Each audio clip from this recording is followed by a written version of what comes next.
વલસાડ જિલ્લાના વાપીમાં ભારેથી અતિભારે વરસાદને લઈને જ્યાં જુઓ ત્યાં રોડ પર પાણી નજરે પડી રહ્યું છે, જેને લઈને ત્યાંથી અવરજવર કરનારાઓને રોડના ખાડાઓ પણ નજરે નથી પડતા, જેથી કેટલાય બાઇક ચાલકો ગાડી પરથી પડી ગયા હોવાનું પણ અહેવાલ સામે આવ્યા છે। રોડ ખરાબ હોવાને કારણે વાપીવાસીઓ હેરાન પરેશાન થઈ રહ્યા છે। જો કે તંત્ર હજી પણ કુંભકર્ણની નિંદ્રામાં છે।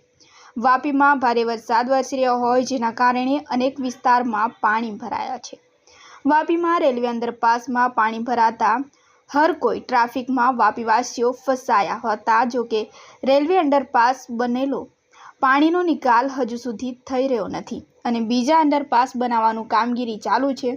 વાપીવાસીઓ રોડની સમસ્યા, ટ્રાફિકની સમસ્યા અને જ્યાં ત્યાં પાણી ભરાયાની સમસ્યાથી જૂજી રહ્યા છે।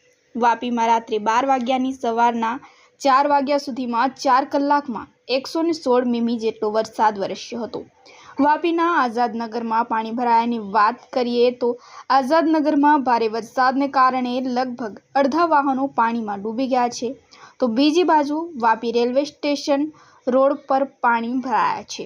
વાપીનો મુખ્ય માર્ગ છે, જ્યાં પાણી ભરાવાને કારણે લોકોને મુશ્કેલીનો સામનો કરવો પડી રહ્યો છે। જો કે વાપીથી પૂર્વ અને પશ્ચિમને જોડતા મોટા અંડરપાસમાં પાણી ભરાઈ જતા વાપી પાલિકાની ટીમ સ્થળ પર પહોંચી હતી અને પાણી હટાવવાની કામગીરી શરૂ કરી હતી। વાપીના નાના અંડરપાસમાં પાણી ભરાતા તે બંધ કરી દેવામાં આવ્યો હતો।